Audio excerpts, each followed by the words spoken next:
with the opening statement. All right, excited to go play a good football team. Coach Moore has done a great job with this program. They were 9-4 last year. They're 1-2 this year, but they very easily could be 3-0 with 2 overtime losses. Offensively, the quarterback can make all the throws. He's got a real good stable of wide receivers. They're dynamic at tailback. They got home run hitters there, multiple guys. Defensively, they're really aggressive attacking style. They got 10 sacks on the year. And special teams, they have one of the best special teams coordinators in the country. They're very good and well coached on special teams as well. So it'd be a good challenge for us to go back on the road. And got in here yesterday, cleaned up a lot of the mistakes from the game on Saturday. Obviously, a lot of things went well, but a lot of things that didn't that we gave New Hampshire opportunities with. So we met on all that yesterday and moving on to UConn right now.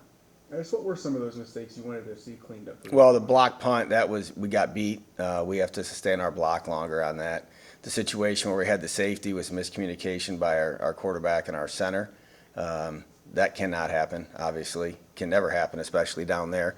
And then the situation where we had the fumble on the punt, we were in a rush at that point. So when you're rushing, we need to fair catch that punt to begin with. Obviously, you can't put it on the ground, but those are all things that are teachable moments that have been covered that hopefully you don't have to learn the hard way in a game, but we didn't. So we focused on those yesterday.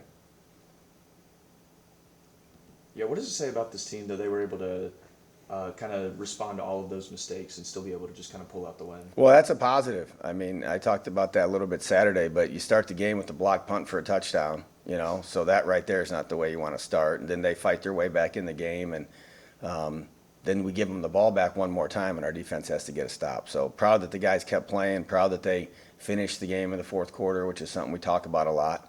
Would have liked to seen the offense. One of the things we talk about, if we get the ball back with 4.5 minutes left in the game and we're winning, we don't want to give it back. And having a punt there and give them one more opportunity is something we got to be better at offensively. We need to get 2 first downs there and not even give them an opportunity. When you guys came in and watched film yesterday, did you feel a new kind of energy after getting the first win? I think that when I'm talking to the team in here, their faces look a little different coming off a win. But the first thing we talked about was, all right, this is Sunday, so we need to objectively look at this film just like we did the last 2 weeks. Whether you have said it in here after the first 2 losses, whether you win or lose on Sunday, we got to come in here. The emotion of the game is over. We have to analyze what we did good, what we did poorly, and how we can fix it. And I know they approach the meetings that way, and I know our staff did, and we're more critical of ourselves every week because we should be getting better and better, and the guys should be putting in more situations and know how to respond. So I think they handled that well yesterday, and we got to have a good practice on Tuesday. I know you said post-Auburn you want to get into more one-on-one and two-on-two drills in practice. I guess how have you seen that speed help? Well, we did a lot of that last week on Wednesday, more than we have in a while. We'll continue to do that again this week. And then we even did some special teams competition drills where it was one-on-one blocks in front of the whole team, and guys got to win or lose. And, in every football play, there's a guy that wins and a guy that loses. So we'll continue to do that stuff throughout the year. But we do like going good on good with 7-on-7s on Tuesday. And then we did some team reps on Wednesday. I guess how important are those, very intense, very competitive drills in practice? Well, it's as close to the game as you can get because that's obviously super competitive. Second of all, it's getting, regardless of the structure of the defense or offense that you're playing, it's getting our ones against our ones. So they're going to get a better look. And our scout teams have done a great job of giving us the looks and playing hard. I've been really happy with those guys, but it is different when it's the number one offense. Yeah, we saw Ashton Whitner move back to safety after starting at sniper the first couple of games. What is it like to have somebody that's that versatile on the defense? You got to be pretty smart to do that because he's going from an outside linebacker position now going to the back end and having to make calls and get us in the right coverage and all that. And he'll still continue to play back there some. He'll also play sniper. Our DBs meet a lot together, not all the time, but they install a lot together. And you have to be versatile between the 2 safeties and the sniper position and both corner positions because injuries are going to happen. So when a guy gets in here, as soon as we feel like they're fairly competent in what they know at their position, then we start cross-training them to know another position. They got to know too. No different on the O-line. A kid comes in here, he's going to be a guard, and as soon as we feel like he knows how to play guard, then he's got to learn center. If you're a tackle, you got to know tackle, then you got to know guard because we got to cross-train everybody because people get hurt in football. With this being, the last game before MAC season starts, what do you want to see this team maybe work on the most? I just want to see us go and play well on the road. Obviously it's another opportunity to go on the road in a different environment and play against a really good football team. I'm telling you, they played 2 overtime games. They're 2 plays away from being 3-0. So They went into a real tough situation last week going to Delaware and a big crowd and all that stuff. And then Syracuse, I mean, they had the game won. They were up late. So it'd be a good challenge for us. It's really more about us executing and performing and doing what we need to do in all three phases of the game. So how have you seen this team kind of change from week 1 to going into week 4? Well, hopefully we're getting better. Hopefully we're getting better assignment-wise. Guys start to, as you get going into the season, they start to hopefully get into a routine now of how they're going to prepare on a Monday, how they're going to prepare on a Tuesday, what a Wednesday practice looks like. So we should be getting more effective in our practices, and they should be getting more effective as they start to learn the game plan and install it. But I think as a coach, you learn a little bit about your team every week.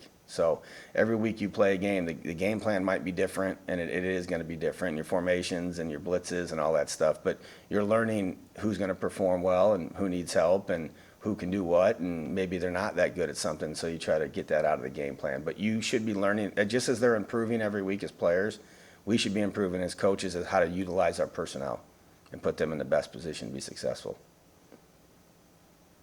Yeah, a couple of players and coaches on this team who were at UConn last year. How valuable is that to have guys who kind of maybe know what to expect from this team coming up? I talked to Nick about it, Coach Fiacable, because he's on the staff there. So, he has some insight to their staff, but they know he was there too. You know what I mean? So, it doesn't hurt you, but I don't know that it's really that big of an advantage. And the players, they're not playing there anymore. So they're human beings. I'm sure it's going to mean something to them to go there and play, and Nate's going to tell you it doesn't, and he's lying to you because that's human nature. But there he is. I know he's sitting over there. But at the end, once the ball's kicked, it's just a football game. It's a football game no matter who we're playing against. I don't care if it's first game, last game there, and that ball's kicked off. You're trying to win that game. That's the most important game in the history of Ball State football because it's the only one that's being played this week. We can't do anything about the last one and can't do anything about the next one. So you're going to lie to him up here now, or are you going to tell him? Thanks, Coach. Thank you, Coach.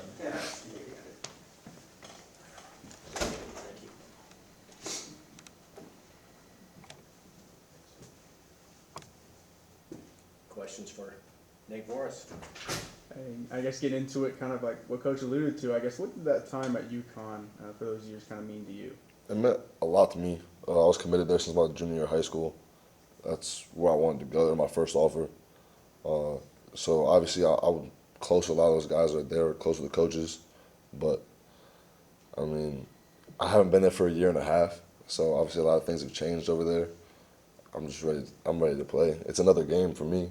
I got 9 guaranteed left in my football career. Been doing this for 10, 11 years. So I'm just excited to play a game. Yeah, what do you think kind of the emotions are going to be like going back to where you started your college career as part of your final season? I honestly don't know. I spent a lot of time thinking about it in the off season. I've had the game circled for a long time, but then once the season starts, it's kind of like you got to take it game by game. Like for me right now, I'm prepared for this game how I did for Purdue, Auburn, New Hampshire, all the same.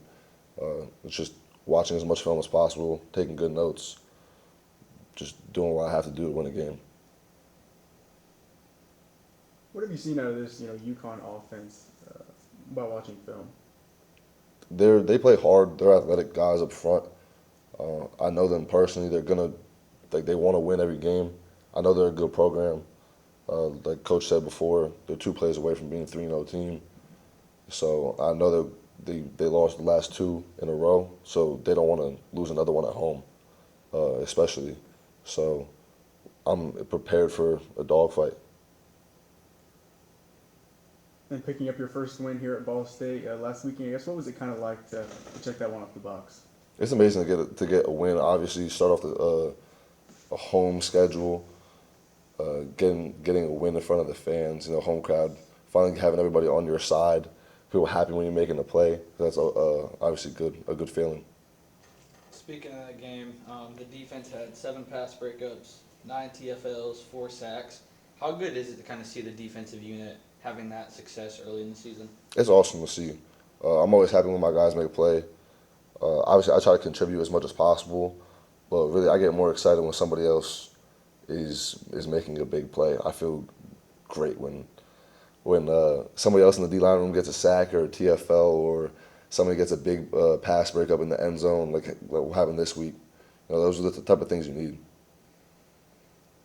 I guess kind of what's been the biggest point of emphasis or biggest point of improvement that you've seen from the defensive line so far?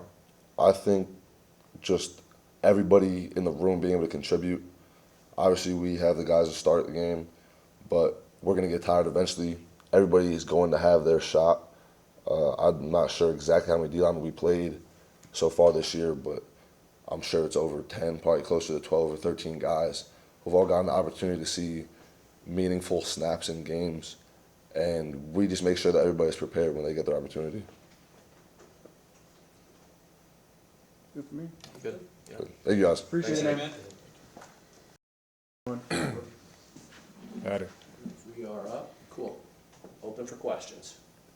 Obviously, 3 seasons spent at UConn. What's it kind of like going into this week knowing you're going to play those teammates that you've been alongside the past 3 years with? I think it's regular. It's just another game to me. I just look at it like another opponent. So just like try not to look at them as like old teammates. Just look at them as opponents for the most part. Yeah, I guess what was it that drew you to Ball State from UConn? Opportunity. I just wanted a better opportunity to play more football. That's how. I guess, obviously Voorhis was there as well. Did you have any interaction with him while you guys or were you guys on the team together at all Yeah. at UConn? Yeah. I guess then what was your relationship like at UConn as well? It was cool. The same way it is here. Like me and I always knew Nate. We joke a lot, talk a lot. Same old. So coming here knowing that Nate was already here was cool to me because I came in knowing somebody. The coach, special teams coordinator. So both of them came from UConn. I knew them already. So it helped me adjust to moving over here.